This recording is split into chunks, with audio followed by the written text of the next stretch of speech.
10ാം ക്ലാസ്സിലെ geography chapter 1 first part നേരത്തെ ചെയ്തിരുന്നു. ഇതിൻ്റെ സെക്കൻഡ് പാർട്ടാണ്. ഫസ്റ്റ് പാർട്ട് ഡൂണുകൾ വരെയാണ്, ഡെറാഡൂൺ വരെയാണ് പറഞ്ഞു നിർത്തിയിരുന്നത്. ലെസർ ഹിമാലയത്തിനും സിവാലിക് മലനിരകൾക്കുമിടയിൽ കാണപ്പെടുന്ന നിരപ്പായുന്ന താഴ്വരകളെയാണ് ഡൂണുകൾ എന്നറിയപ്പെടുന്നത്. ലെസർ ഹിമാലയത്തിനും സിവാലിക് മലനിരകൾക്കുമിടയിൽ കാണപ്പെടുന്ന നിരപ്പായ താഴ്വരകളാണ് ഡൂണുകൾ. ഉത്തരാഖണ്ഡ് സംസ്ഥാനത്തിലെ ദെറാദൂൺ ഇതിന് പ്രസിദ്ധമാണ്. ദെറാദൂൺ ഡൂണുകൾക്ക് ഒരു എക്സാമ്പിളാണ്. അതെവിടെയാണ്? ഉത്തരാഖണ്ഡ് സംസ്ഥാനത്തിലെ ദെറാദൂൺ. ഇവിടങ്ങളിലെ ഉയർന്ന പർവ്വത ചരിവുകളിൽ കാണപ്പെടുന്ന വേനൽക്കാല പുൽമേടുകളാണ് ബുഗ്യാൽ. ഇവിടങ്ങളിലെ ഉയർന്ന പർവ്വത ചരിവുകളിൽ കാണപ്പെടുന്ന വേനൽക്കാല പുൽമേടുകൾക്ക് പറയുന്ന പേരാണ് ബുഗ്യാൽ. ശൈത്യകാലത്ത് മഞ്ഞിനടിയിലാകുന്ന ബുഗ്യാലുകൾ പലയിടങ്ങളിലും വിനോദസഞ്ചാര കേന്ദ്രത്തിനായി പ്രയോജനപ്പെടുത്താറുണ്ട്. ഉദാഹരണമാണ് ദയാര ബുഗ്യാൽ, ഗോർസോൾ ബുഗ്യാൽ. ദയാര ബുഗ്യാലും ഗോർസോൾ ബുഗ്യാലും ഒക്കെ ശൈത്യകാലത്തിലെ പുൽമേടുകൾക്ക് എക്സാമ്പിൾ ആണ്. അടുത്ത ബുഗ്യാലും ആട്ടിടയന്മാരും. ഹിമാലയത്തിൽ ഏകദേശം 3000 മുതൽ 4500 മീറ്റർ ഉയരത്തിനിടയിൽ കാണപ്പെടുന്ന പുൽമേടുകൾ ഗഡ്വാൾ മേഖലയിൽ ബുഗ്യാൽ എന്ന് അറിയപ്പെടുന്നു. ഹിമാലയത്തിൽ ഏകദേശം 3000 മുതൽ 4500 മീറ്റർ ഉയരത്തിനിടയിൽ, അതായത് വൃക്ഷരേഖയ്ക്കും ഹിമരേഖയ്ക്കുമിടയിൽ കാണപ്പെടുന്ന പുൽമേടുകളെയാണ് ഗഡ്വാൾ മേഖലയിൽ ബുഗ്യാൽ എന്ന് അറിയപ്പെടുന്നത്. ശൈത്യകാലത്തിൽ മഞ്ഞു മൂടുന്ന ബുഗ്യാലുകൾ മഞ്ഞുരുകുന്നതോടെ പച്ച പുതച്ച് പുൽമേടുകളായി മാറുന്നു. ശൈത്യകാലങ്ങളിൽ ഇവിടങ്ങളിൽ മഞ്ഞു മൂടിക്കിടക്കും. മഞ്ഞുരുകുമ്പോൾ ഇവയെല്ലാം പുൽമേടുകളായി മാറുന്നു. ഈ അവസരങ്ങളിൽ താഴ്വരകളിൽ നിന്നും ആട്ടിടയന്മാർ വളർത്തുമൃഗങ്ങളുമായി ബുഗ്യാലുകളിലെത്തുന്നു. ഈ സമയങ്ങളിലാണ് ആട്ടിടയന്മാർ ബുഗ്യാലുകളിലെത്തുന്നതും. താഴ്വരകൾ വരണ്ടുണങ്ങുന്ന വേനൽക്കാലത്ത് സമൃദ്ധമായ പച്ചപ്പുള്ള ബുഗ്യാലുകളിൽ ഇവർ താൽക്കാലിക പാർപ്പിടങ്ങളൊരുക്കി വളർത്തുമൃഗങ്ങളോടൊപ്പം വസിക്കുന്നു. മഞ്ഞുകാലം ആരംഭത്തോടെ മലയിറങ്ങി അടുത്ത സീസൺ വരെ താഴ്വരകളിൽ വസിക്കുന്നു. വേനൽക്കാലം ആകുമ്പോൾ ഇവർ താഴ്വരകളിൽ നിന്നും ബുഗ്യാലിലേക്ക് വന്ന് താൽക്കാലികമായിട്ട് ടെൻ്റ് അടിച്ച് താമസിക്കുന്നു. ഈ മഞ്ഞുകാലം ആകുമ്പോഴത്തേക്ക് ഇവർ തിരിച്ച് താഴ്വരകളിലേക്ക് തന്നെ പോകുന്നു. വളർത്തുമൃഗങ്ങളോടൊപ്പം താഴ്വരകളിലേക്കും തിരികെ പർവ്വതങ്ങളിലെ പുൽമേടുകളിലേക്കും ഉള്ള ഇടയന്മാരുടെ കാലിക ദേശാടനത്തെ ട്രാൻസ് ഹ്യൂമൻസ് എന്ന് വിളിക്കുന്നു. ഇതിനെയാണ് ട്രാൻസ് ഹ്യൂമൻസ് എന്ന് വിളിക്കുന്നത്. താഴ്വരകളിലേക്കും തിരികെ പുൽമേടുകളിലേക്കുള്ള ഈ ഇടയന്മാരുടെ കാലിക ദേശാടനത്തെയാണ് ട്രാൻസ് ഹ്യൂമൻസ് എന്ന് വിളിക്കുന്നത്. അടുത്ത മധ്യ ഹിമാലയം എന്താണ്? കാളി നദി മുതൽ ടീസ്റ്റ നദി വരെയുള്ള ഹിമാലയ പ്രദേശമാണ് മധ്യ ഹിമാലയം എന്ന് പറയുന്നത്.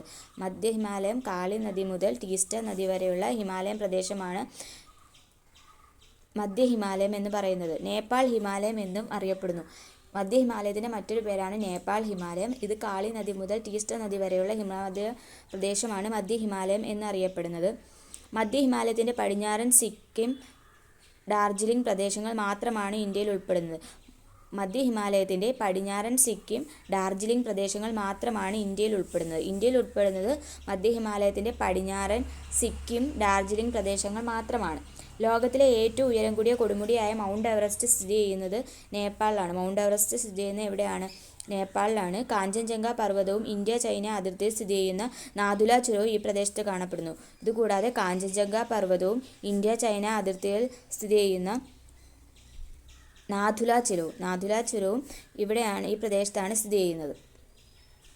കുതിച്ചൊഴുകുന്ന ടീസ്റ്റ നദിയും അതിൻ്റെ നദീതീരത്തടങ്ങളും സിക്കിം ഹിമാലയത്തിൻ്റെ സവിശേഷതകളാണ്. സിക്കിം ഹിമാലയത്തിൻ്റെ സവിശേഷത എന്താണ്? ടീസ്റ്റ നദിയും അതിൻ്റെ നദീതീരത്തട്ടുകളുമാണ് സിക്കിം ഹിമാലയത്തിൻ്റെ സവിശേഷതകൾ. ഈ പ്രദേശത്തിൻ്റെ ഭൂമിശാസ്ത്രപരമായ അനുകൂല സാഹചര്യങ്ങൾ തിരിച്ചറിഞ്ഞ ബ്രിട്ടീഷുകാർ കൊളോണിയൽ കാലത്തു തന്നെ ഇവിടങ്ങളിൽ തേയില കൃഷി ആരംഭിച്ചു. ഡാർജിലിംഗ് തേയില അന്താരാഷ്ട്ര തലത്തിൽ ഏറെ പ്രസിദ്ധമാണ്. കൊളോണിയൽ കാലത്ത് ബ്രിട്ടീഷുകാർ ഇതിൻ്റെ അനുകൂല സാഹചര്യങ്ങൾ, അതായത് സിക്കിം എന്ന് പറയുന്ന സ്റ്റേറ്റിൻ്റെ അനുകൂല സാഹചര്യങ്ങൾ തിരിച്ചറിയുകയും അവർ അവിടെ തേയില കൃഷി ആരംഭിക്കുകയും ചെയ്തു. ഇതിൻ്റെ ഫലമായിട്ട് ഡാർജിലിംഗ് എന്ന് പറയുന്ന തേയില ഭയങ്കര ഫേമസ് ആയിട്ടുള്ള ഒരു തേയിലയാണ്. അടുത്ത കിഴക്കൻ ഹിമാലയമാണ്. പടിഞ്ഞാറൻ ഹിമാലയത്തെ അപേക്ഷിച്ച് ഉയരം കുറഞ്ഞ മലനിരകളായ കിഴക്കൻ ഹിമാലയം ടീസ്റ്റ നദി മുതൽ കിഴക്ക് ബ്രഹ്മപുത്ര നദി വരെ വ്യാപിച്ചു കിടക്കുന്നു. പടിഞ്ഞാറൻ ഹിമാലയത്തെ അപേക്ഷിച്ച് കിഴക്കൻ ഹിമാലയത്തിന് ഉയരം കുറവാണ്. ടീസ്റ്റ നദി മുതൽ കിഴക്ക് ബ്രഹ്മപുത്ര നദി വരെയാണ് ഇത് വ്യാപിച്ചു കിടക്കുന്നത്. അസം ഹിമാലയം എന്നും അറിയപ്പെടുന്നു. കിഴക്കൻ ഹിമാലയത്തിൻ്റെ മറ്റൊരു പേരാണ് അസം ഹിമാലയം. പ്രധാന കൊടുമുടിയാണ് നംജാ ബർവ. നംജാ ബർവ എന്ന് പറയുന്നത് കിഴക്കൻ ഹിമാലയത്തിലെ ഒരു പ്രധാന കൊടുമുടിയാണ്. അതിൻ്റെ ഉയരം എന്ന് പറയുന്നത് 7756 മീറ്ററാണ്. ബ്രഹ്മപുത്ര, കാമത്ത്, ലോഹിത്, സുബൻസിരി എന്നിവയാണ് പ്രധാന നദികൾ. ബ്രഹ്മപുത്ര, കാമത്ത്, ലോഹിത്, സുബൻസിരി എന്നിവയാണ് പ്രധാനപ്പെട്ട നദികൾ എന്ന് പറയുന്നത്. അരുണാചൽ പ്രദേശിനെ ടിബറ്റിലെ ലാസയുമായി ബന്ധിപ്പിക്കുന്ന ബോംഡില, മ്യാൻമാറുമായി ബന്ധിപ്പിക്കുന്ന ദിഫു തുടങ്ങിയവ പ്രധാന ചുരങ്ങളാണ്. അരുണാചൽ പ്രദേശിനെ ടിബറ്റിലെ ലാസയുമായി ബന്ധിപ്പിക്കുന്ന ചുരമാണ് ബോംഡില ചുരം അരുണാചൽ പ്രദേശിനെ ടിബറ്റിലെ ലാസയുമായി ബന്ധിപ്പിക്കുന്ന ചുരമാണ്. മ്യാൻമാറുമായി ബന്ധിപ്പിക്കുന്ന ദിഫു എന്ന് പറയുന്നതാണ് ചുരം. അരുണാചൽ പ്രദേശിനെ മ്യാൻമാറുമായി ബന്ധിപ്പിക്കുന്നതാണ് ദിഫു. തുടങ്ങിയ പ്രധാന ചുരങ്ങൾ ഈ കിഴക്കൻ ഹിമാലയത്തിൽ കാണപ്പെടുന്നത്. അപ്പോൾ കിഴക്കൻ ഹിമാലയത്തെക്കുറിച്ച് എന്തൊക്കെയാണ് പറഞ്ഞത്? പടിഞ്ഞാറൻ ഹിമാലയത്തെ അപേക്ഷിച്ച് ഉയരം കുറഞ്ഞ മലനിരകളാണ് കിഴക്കൻ ഹിമാലയം എന്ന് പറയുന്നത്. ടീസ്റ്റ നദി മുതൽ കിഴക്ക് ബ്രഹ്മപുത്ര നദി വരെ വ്യാപിച്ചു കിടക്കുന്നു. അസം ഹിമാലയം എന്നും ഇതിന് മറ്റൊരു പേരുണ്ട്. ഈ മേഖലയിലെ പ്രധാന കൊടുമുടിയാണ് നംജാ ബർവ. ഇതിൻ്റെ ഉയരമാണ് 7756 മീറ്റർ. 7756 മീറ്റർ. ബ്രഹ്മപുത്ര, കാമത്ത്, ലോഹിത്, സുബൻസിരി എന്നിവ പ്രധാന നദികളാണ്. ഇവിടുത്തെ പ്രധാന നദികളാണ് ബ്രഹ്മപുത്ര, കാമത്ത്, ലോഹിത്, സുബൻസിരി എന്നിവ. അരുണാചൽ പ്രദേശിലെ ടിബറ്റിലെ ലാസയുമായി ബന്ധിപ്പിക്കുന്നത് ബോംഡില ചുരവുമാണ്. മ്യാൻമാറുമായി ബന്ധിപ്പിക്കുന്ന ദിഫു എന്നിവയും ഈ ചുരത്തിൻ്റെ ഇവിടുത്തെ പ്രധാന ചുരങ്ങളാണ്. ഇനി പൂർവാചൽ കുന്നുകൾ എന്താണ്? ബ്രഹ്മപുത്ര താഴ്വരകൾക്ക് കിഴക്ക് ഹിമാലയ പർവ്വതവും വടക്ക് തെക്ക് ദിശയിൽ അരുണാചൽ പ്രദേശ് മുതൽ മിസോറാം വരെ താരതമ്യേന ഉയരം കുറഞ്ഞ കുന്നുകളായാണ് കാണപ്പെടുന്നത്. ബ്രഹ്മപുത്ര താഴ്വരയ്ക്ക് കിഴക്ക് ഹിമാലയ പർവ്വതം, വടക്ക് തെക്ക് ദിശയിൽ അരുണാചൽ പ്രദേശ് മുതൽ മിസോറാം വരെ താരതമ്യേന ഉയരം കുറഞ്ഞ കുന്നുകളായാണ് കാണപ്പെടുന്നത്. സമുദ്രനിരപ്പിൽ നിന്നും ഇതിന് 500 മുതൽ 3000 മീറ്റർ വരെ ഉയരമുള്ള ഈ കുന്നുകൾ പൂർവാചൽ കുന്നുകൾ എന്നറിയപ്പെടുന്നു. ഈ പൂർവാചൽ കുന്നുകളുടെ ഉയരം എന്ന് പറയുന്നത് സമുദ്രനിരപ്പിൽ നിന്ന് ഏകദേശം 500 മുതൽ 3000 മീറ്റർ വരെ ഉയരത്തിലാണ് ഈ കുന്നുകൾ കാണപ്പെടുന്നത്. പട്കായ് ബൂം, നാഗ കുന്നുകൾ, മീസോ കുന്നുകൾ, മണിപ്പൂർ കുന്നുകൾ എന്നിവയാണ് ഇതിൽ പ്രധാനപ്പെട്ടവ. പൂർവാചൽ കുന്നുകൾക്ക് എക്സാമ്പിൾ ഏതൊക്കെയാണ്? പട്കായ് ബൂം, പിന്നെ നാഗ കുന്നുകൾ, മിസോ കുന്നുകൾ, മണിപ്പൂർ കുന്നുകൾ എന്നിവയൊക്കെ ഇതിൽ പ്രധാനപ്പെട്ടവയാണ്. ലോകത്തിലെ ഏറ്റവും കൂടുതൽ മഴ ലഭിക്കുന്ന ചിറാപുഞ്ചി, മൗസിൻറാം എന്നീ പ്രദേശങ്ങൾ പൂർവാചലിലാണ് സ്ഥിതി ചെയ്യുന്നത്. പൂർവാചലിൽ ഇതിൻ്റെ ഉയരം 500 മുതൽ സമുദ്രനിരപ്പിൽ നിന്ന് 500 മുതൽ 3000 മീറ്റർ വരെയാണ്.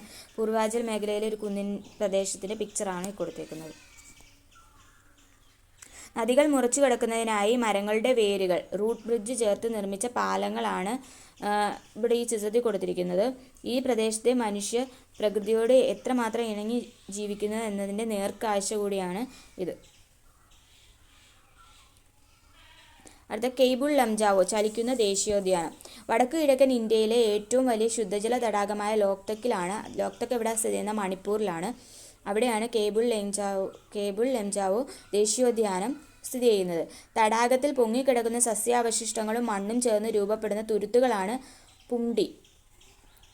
തടാകത്തിൽ പൊങ്ങിക്കിടക്കുന്ന സസ്യാവശിഷ്ടങ്ങളും മണ്ണും ചേർന്ന് രൂപപ്പെടുന്ന തുരുത്തുകളെയാണ് പുംഡി എന്നറിയപ്പെടുന്നത്. സസ്യങ്ങളും ചെറുജീവികളും പക്ഷികളും അടങ്ങുന്ന തനത് ആവാസ വ്യവസ്ഥയായ ലോക്തക് തടാകത്തിലെ പുംഡികൾ ചേർന്നതാണ് കെയ്ബുൾ ലംജാവോ ദേശീയോദ്യാനം. ഈ കെയ്ബുൾ ലംജാവോ ദേശീയോദ്യാനത്തിൻ്റെ പ്രത്യേകത എന്താണ്? സസ്യങ്ങളുണ്ട്, ചെറുജീവികളും പിന്നെ പക്ഷികളും അടങ്ങുന്ന തനത് ആവാസ വ്യവസ്ഥയായ ലോക്തക് തടാകത്തിലെ പുംഡികൾ ചേർന്നാണ് കെയ്ബുൾ ലംജാവോ എന്ന് പറയുന്നത് ദേശീയോദ്യാനം. തടാകത്തിൽ പൊങ്ങിക്കിടക്കുന്ന സസ്യാവശിഷ്ടങ്ങളും മണ്ണും ചേർന്ന് രൂപപ്പെടുന്ന തുരുത്തുകളെയാണ് പുംഡി എന്ന് പറയുന്നത്.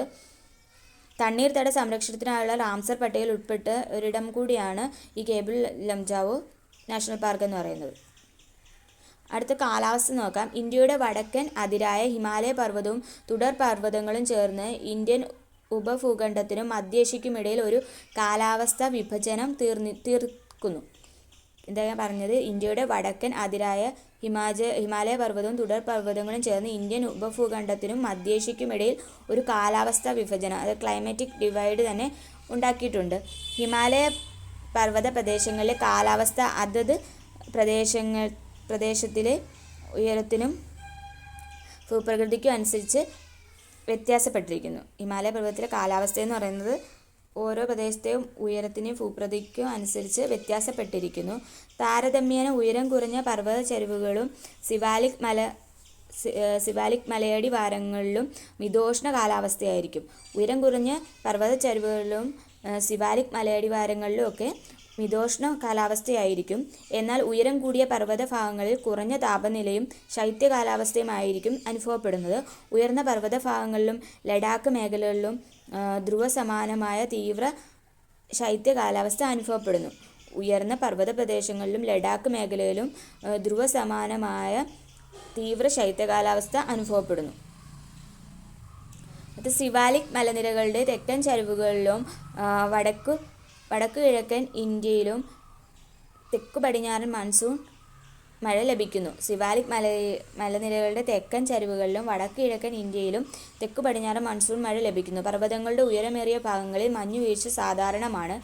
ബംഗാൾ ഉൾക്കടലിൽ നിന്ന് വീശുന്ന മൺസൂൺ കാറ്റുകൾ അസം ഹിമാലയത്തിലും പൂർവാചൽ കുന്നുകൾക്കുമിടയിൽ എത്തുമ്പോൾ ഏറെക്കുറെ മുഴുവൻ നീരാവിയും ഈ പ്രദേശത്ത് പെയ്തൊഴിയുന്നു. അതിനാൽ വടക്ക് കിഴക്കൻ ഇന്ത്യയിൽ, പ്രത്യേകിച്ച് മേഘാലയ പീഠഭൂമിയിൽ ഉയർന്ന തോതിൽ മഴ ലഭിക്കുന്നു. ബംഗാൾ ഉൾക്കടലിൽ നിന്ന് വീശുന്ന മൺസൂൺ കാറ്റുകൾ അസം ഹിമാലയത്തിലും പൂർവാചൽ കുന്നുകൾക്കുമിടയിൽ എത്തുമ്പോൾ ഏറെക്കുറെ മുഴുവൻ നീരാവിയും ആ പ്രദേശത്ത് പെയ്തൊഴിയുന്നു.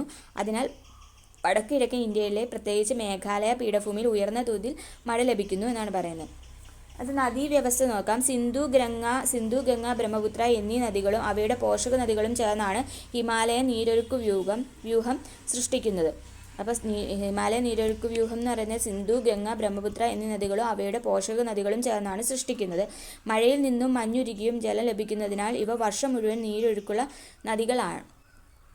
മഴയിൽ നിന്നും മഞ്ഞിൽ നിന്നും ഒക്കെ ഇവയ്ക്ക് വെള്ളം ലഭിക്കുന്നതിനാൽ എല്ലാ വർഷവും ഇവയിൽ നീരൊഴുക്ക് കാണപ്പെടും, വർഷം മുഴുവനും. പർവ്വത പ്രദേശത്ത് അതിശക്തമായ നീരൊഴുക്കാണ് ഈ നദികൾക്കുള്ളത്. സമതല പ്രദേശങ്ങളിൽ വെള്ളപ്പൊക്കവും ഗതിമാറി ഒഴുകലും സാധാരണമാണ്. ഈ നദികൾ പർവ്വത ഭാഗങ്ങളിൽ വീരൂപ താഴ്വരകളും ഗിരികന്ധരങ്ങൾ, വെള്ളച്ചാട്ടങ്ങൾ തുടങ്ങിയ ഭൂരൂപങ്ങൾ സൃഷ്ടിക്കുന്നു. അതായത് ഈ ഹിമാലയൻ നദികളാണ് വീരൂപ താഴ്വരകൾ, ഗിരികന്ധരങ്ങൾ, വെള്ളച്ചാട്ടങ്ങളൊക്കെ നിർമ്മിക്കുന്നത്. അടുത്ത വെള്ളച്ചാട്ടം. നദിയുടെ ഒഴുക്കിനനുസരിച്ച് ഉയരത്തിൽ നിന്ന് നദീജലം കുത്തനെ താഴേക്ക് പതിക്കുന്നതാണ് വെള്ളച്ചാട്ടം എന്ന് പറയുന്നത്. നദിയുടെ സഞ്ചാരപാതയ്ക്ക് ഉറപ്പ് കുറഞ്ഞ ശിലകൾ കൂടുതലായി അപരദന വിധേയമാകുന്നതാണ് വെള്ളച്ചാട്ടങ്ങൾ രൂപപ്പെടാൻ കാരണം. നദികളുടെ സഞ്ചാരപാതയിൽ ഉറപ്പ് കുറഞ്ഞ ശിലകൾ കൂടുതലായി അപരദന വിധേയമാകുന്നതാണ് വെള്ളച്ചാട്ടങ്ങൾ രൂപപ്പെടാൻ കാരണം. അടുത്ത വീരൂപ താഴ്വരകൾ എന്താണ്? നദികൾ ഒഴുകുമ്പോൾ വശങ്ങളിൽ അപരദനം മൂലം വീതി വർദ്ധിക്കുകയും നദീതടത്തിലെ അടിത്തട്ടിലെ അപരദനം മൂലം ആഴം വർദ്ധിക്കുകയും ചെയ്യുന്നു. നദി ഒഴുകുമ്പോൾ വശങ്ങളിലെ അപരദനം മൂലം വീതി വർദ്ധിക്കുകയും നദീതടങ്ങളിലെ അടിത്തട്ടിലെ അപരദനം മൂലം ആഴം വർദ്ധിക്കുകയും ചെയ്യുന്നു. ഈ പ്രവർത്തനങ്ങളാൽ ചരിഞ്ഞ വശങ്ങളോട് കൂടിയ നദീ താഴ്വരകൾ രൂപപ്പെടുന്നു. ഇവ ഇംഗ്ലീഷ് അക്ഷരമാലയിൽ വി അക്ഷരത്തിനോട് സാദൃശ്യമുള്ളതിനാൽ വീരൂപ താഴ്വരകൾ എന്ന് ഇതിനെ അറിയപ്പെടുന്നു. ഹിമാലയൻ നദികളുടെ പിക്ചറാണ് കൊടുത്തിരിക്കുന്നത്. ഹിമാലയ നദികൾ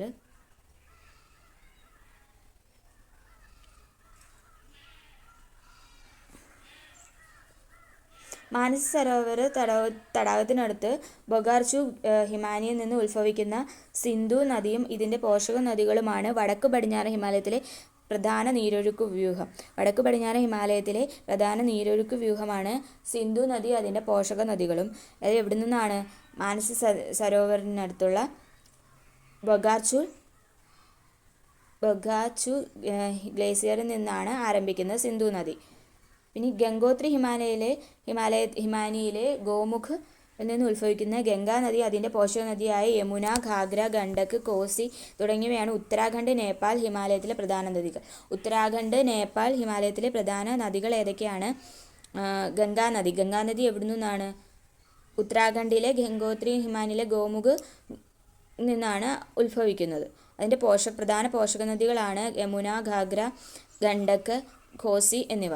ഇനി മാനസ സരോവര തടാകത്തിനടുത്ത് ചെമായുങ്തുങ് ഹിമാനിയിൽ നിന്നുത്ഭവിക്കുന്ന ബ്രഹ്മപുത്രയും അതിൻ്റെ പോഷക നദിയാണ് ദിബാങ്, ലോഹിത്, മാനസ് മുതലായവയുമാണ് കിഴക്കൻ ഹിമാലയത്തിൻ്റെ നദീവ്യൂഹം. ടിബറ്റിലെ മാനസ സരോവര തടാകത്തിനടുത്ത് ചെമായുങ്തുങ് ഹിമാനിയിൽ നിന്ന് ഉത്ഭവിക്കുന്നതാണ് ബ്രഹ്മപുത്ര നദിയും അതിൻ്റെ പോഷക നദികളായ ദിബാങ്, ലോഹിത്, മാനസ്. പ്രധാന പോഷക നദികളാണ് ദിബാങ്, ലോഹിത്, മാനസ് എന്നിവ. സിന്ധുവിൻ്റെ പോഷക നദികൾ ഏതൊക്കെയാണ്? ഝലം, ചിരാബ്, രവി, ബിയാസ്, സത്ലജ്.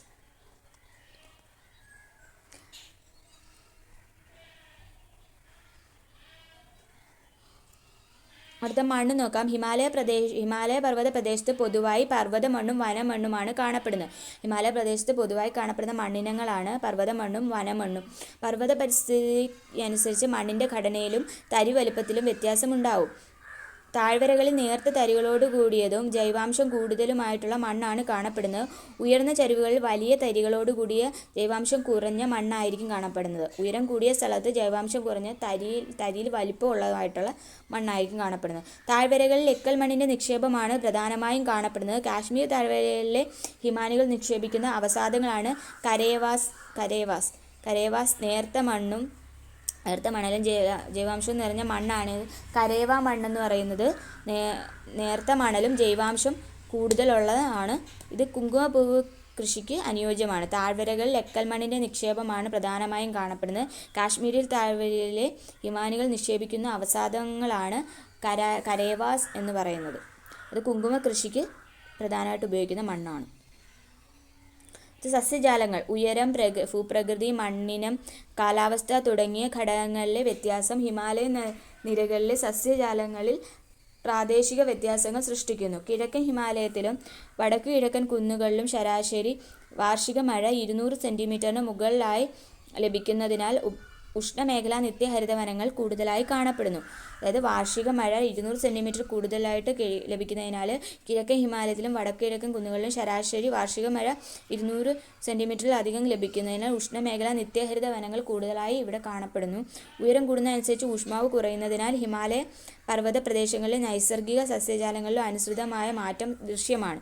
ഉയരത്തിനനുസരിച്ചുള്ള നിത്യഹരിത വനങ്ങൾ മുതൽ ശൈത്യമേഖലാ സസ്യജാലങ്ങളായ തുന്ദ്ര എന്ന് പറയുന്ന സസ്യജാലങ്ങളുടെ തുടർച്ച ഇവിടെ കാണാൻ പറ്റും. താഴ്വരകളിലും ഉയരം കുറഞ്ഞ പർവ്വത ചരിവുകളിലും അർദ്ധനിത്യ ഹരിതവനങ്ങളും ഇലപൊഴിയും വനങ്ങളും കാണപ്പെടുന്നു. താഴ്വരകളിലോട്ട് പോകുമ്പോൾ അർദ്ധനിത്യ ഹരിതവനങ്ങളും ഇലപൊഴിയും വനങ്ങളും കാണപ്പെടുന്നു. 1000 മുതൽ 2000 മീറ്റർ വരെ ഉയരത്തിൽ ആർദ്ര മിതോഷ്ണ വനങ്ങൾ കാണാം. പൈൻ, ദേവദാരു തുടങ്ങിയ സ്തൂപികാഗ്ര വൃക്ഷങ്ങൾ പർവ്വത ചരിവുകളിൽ കൂടുതലായി കാണപ്പെടുന്നു. പൈന്, ദേവദാരു തുടങ്ങിയ വൃക്ഷങ്ങളാണ് പർവ്വത ചരിവുകളിൽ കാണപ്പെടുന്നത്. പ്രദേശത്തിൻ്റെ ഉയരം കൂടുന്നതനുസരിച്ച് ഉയരം കുറഞ്ഞ സസ്യങ്ങളായ ജൂനിപ്പർ,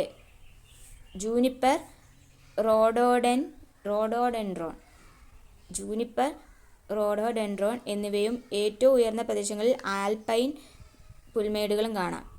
അവിടുത്തെ സസ്യജാലങ്ങളുടെ പ്രത്യേകതയാണ് പറയുന്നത്. ഈ പൈൻ, ദേവദാരു ഒക്കെ പർവ്വത ചരിവുകളിൽ കാണപ്പെടുന്നു. ഉയരം കുറഞ്ഞ സസ്യങ്ങൾ എവിടെ കാണുന്നു? ഉയരം കൂടിയ സ്ഥലത്ത് കാണപ്പെടുന്നു. അതിൻ്റെ എക്സാമ്പിളാണ് ജൂനിപ്പർ, റെഡോഡെൻഡ്രോൺ ഒക്കെ. ആൽപൈൻ പുൽമേടുകളും ഏറ്റവും ഉയർന്ന സ്ഥലങ്ങളിൽ കാണപ്പെടുന്നു.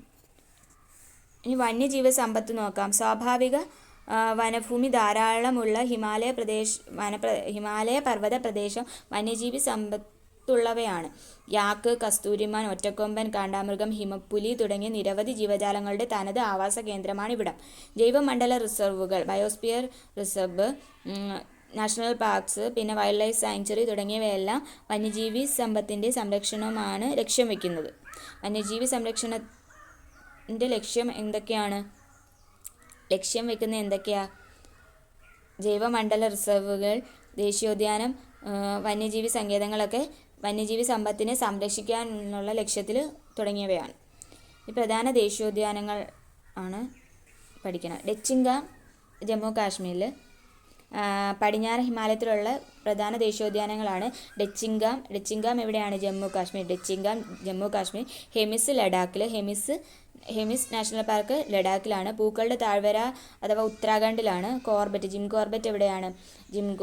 മറ്റ് ഉത്തരാഖണ്ഡിലാണ്. രാജാജി ദേശീയോദ്യാനവും ഉത്തരാഖണ്ഡിലാണ്. ഉത്തരാഖണ്ഡിൽ 3 ഉണ്ട്: പൂക്കളുടെ താഴ്വര, കോർബറ്റ്, ജിം കോർബറ്റ്, രാജാജി ദേശീയോദ്യാനം. ഹെമിസ് ലഡാക്കിൽ കാണപ്പെടുന്നു. പിന്നെ ലഡാക്കിലുള്ളതാണ്. ഡച്ചിഗ ജമ്മു കാശ്മീരിലാണ്. ഇനി അടുത്ത കിഴക്കൻ ഹിമാലയത്തിൽ കാണുന്ന പ്രധാന ദേശീയോദ്യാനങ്ങളാണ് കാഞ്ചൻജംഗ, ദിബ്രു സൈഖോവ, കാസിരംഗ, മാനസ്, കെയ്ബുൾ ലംജാവോ. കാഞ്ചൻജംഗ സിക്കിമിലാണ്. ദിബ്രു സൈഖോവ അസം, കാസിരംഗ അസം, മാനസ് അസം, കെയ്ബുൾ ലംജാവോ മണിപ്പൂർ. മണിപ്പൂരിൽ കാണപ്പെടുന്നതാണ് കെയ്ബുൾ ലംജാവോ. മാനസ് അസമിലാണ്. കാസിരംഗയും അസമിലാണ്. ദിബ്രു സൈഖോവ അസം, കാഞ്ചൻജംഗ സിക്കിം. ഇനി അടുത്ത കൃഷി നോക്കാം. ഭൂപരമായ പരിമിതികൾ കാരണം പർവ്വത പ്രദേശങ്ങളിൽ കൃഷി താരതമ്യേന കുറവാണ്. ഉയരം, ചെങ്കുത്തായ ചരിവ്, പാകമല്ലാത്ത മണ്ണ്, കുറഞ്ഞ താപനില തുടങ്ങിയവ പ്രതികൂല ഘടകങ്ങൾ ആണ്.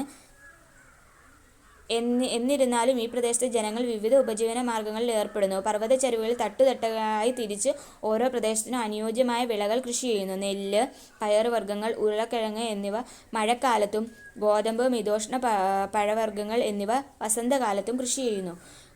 കിഴക്കൻ ഹിമാലയത്തിൻ്റെ പർവ്വതച്ചരിവുകളിലും താഴ്വരകളിലും പ്രത്യേകിച്ച് അസം, ഡാർജിലിംഗ്, മേഘാലയയിൽ തേയിലക്കൃഷിയുമാണ് കൂടുതലായി ഉള്ളത്. കിഴക്കൻ ഹിമാലയത്തിലെ പർവ്വതച്ചരിവുകളിലും താഴ്വരകളിലും പ്രത്യേകിച്ച് അസം, ഡാർജിലിംഗ്, മേഘാലയ എന്നിവിടങ്ങളിൽ തേയിലക്കൃഷിയാണ് കൂടുതലായിട്ടുള്ളത്.